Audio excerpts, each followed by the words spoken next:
श्रीमन्नारायण श्रीमद् भागवत गीता के तीसरे अध्याय का महात्मा। श्री भगवान कहते हैं, प्रिय जन स्थान में एक जड़ नामक ब्राह्मण था जो कौशिक वंश में उत्पन्न हुआ था। उसने अपना जातीय धर्म छोड़कर बनिए की वृत्ति में मन लगाया। उसने पराई स्त्रियों के साथ व्यभिचार करने का व्यसन किया। वो सदा ही जुआ खेलता, शराब पीता और शिकार खेलकर जीवों की हत्या किया करता था। वो धन बहुत दूर तक कमाने के लिए व्यापार के लिए बहुत दूर उत्तर दिशा में चला गया। वहाँ से धन कमाकर घर की ओर लौटा। बहुत ही दूर तक का रास्ता उसने तय कर लिया था। एक दिन सूर्यास्त हो जाने पर जब दसों दिशाओं में अंधकार फैल गया था, तब एक वृक्ष के नीचे उसने बैठने की सोची। उसी समय लुटेरे आ गए और उसके प्राण हर लिए। उसने धर्म का लोप हो गया था, इसलिए उससे बड़ा भयानक प्रेत योनि में गया। उसका पुत्र बड़ा धर्मात्मा था, वेदों का विद्वान था। उसने अब तक पिता के लौटने की राह देखी, लेकिन जब वो नहीं लौटे तब उनका पता लगाने के लिए वो स्वयं भी घर से निकल पड़ा। उससे उसे कुछ नहीं पता चल रहा था, उनका कुछ समाचार नहीं मिलता था। तदंतर एक दिन एक मनुष्य से भेंट हुई जो उसके पिता का सहायक था। उसने सारा हाल सुनाया।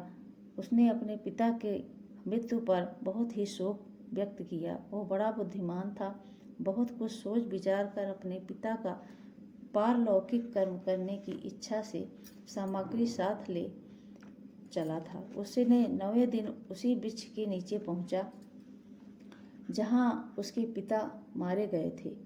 उस स्थान पर उसने संध्योपासना की और गीता के तीसरे अध्याय का पाठ किया। इसी समय आकाश में बड़ी भयानक आवाज हुई। उसने अपने पिता को भयंकर आकार में देखा।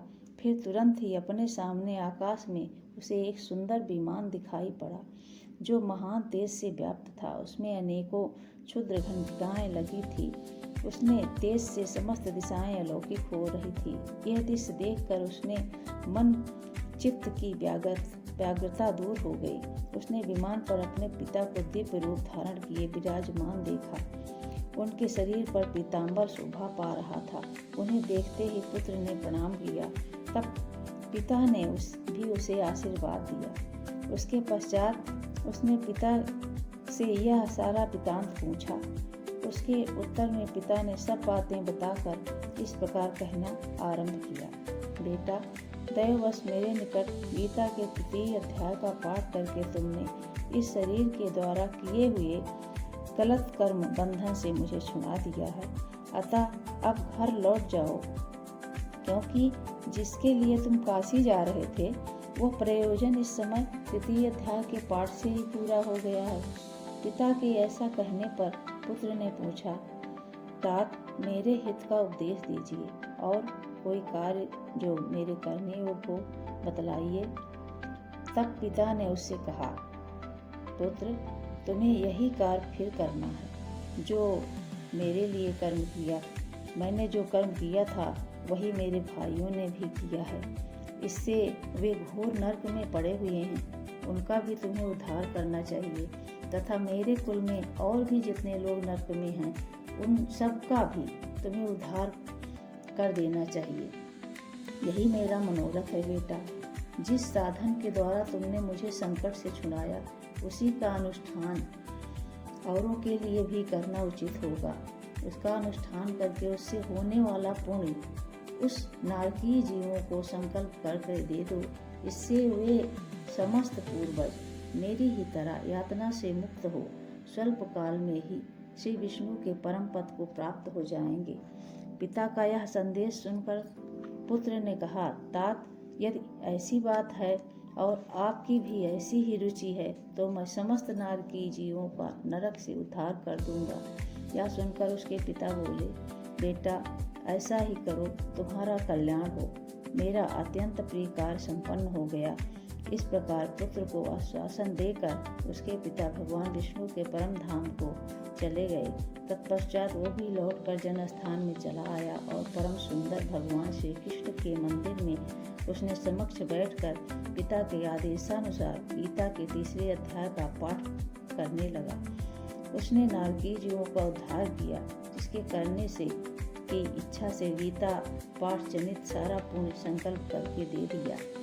इसी बीच भगवान विष्णु के दूत यातना भोगने वाले नारकीय जीवों को छुड़ाने के लिए यमराज के पास गए। यमराज ने नाना प्रकार के सत्कारों से उनका पूजन किया और कुशल पूछी। वे बोले, धर्मराज, हम लोग के लिए सब और आनंद ही आनंद है। इस प्रकार सत्कार करके पितृलोक के सम्राट परम बुद्धिमान यम ने विष्णुदूतों से यमलोक में आने का कारण पूछा। तब विष्णुदूतों ने कहा, यमराज, शेष सैया पर शयन करने वाले भगवान विष्णु ने हम लोगों को आपके पास कुछ संदेश देने के लिए भेजा है। भगवान हम लोगों के मुख से आपकी कुशल क्षेम पूछते हैं और यह आज्ञा देते हैं कि आप नरक में पड़े हुए समस्त प्राणियों को छोड़ दें। तेजस्वी भगवान विष्णु का यह आदेश सुनकर यम ने मस्तक झुकाकर उसे स्वीकार किया और मन ही मन को सोचा।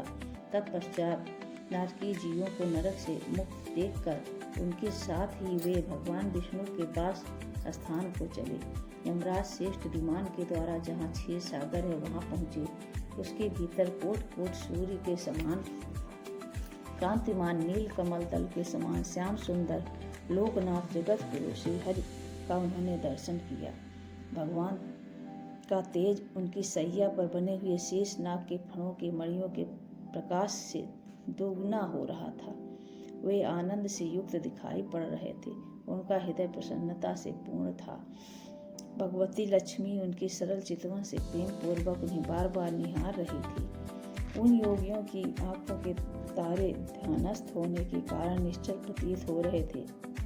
ब्रह्मा जी के मुख से निकले हुए वेदांत वाक्य मूर्तिमान होकर भगवान के गुणों का गान कर रहे थे। जीवों में से जिन्होंने योग साधन के द्वारा अधिक पुण्य संचय किया था, उन सबको एक ही साथ वे कृपा दृष्टि से निहार रहे थे।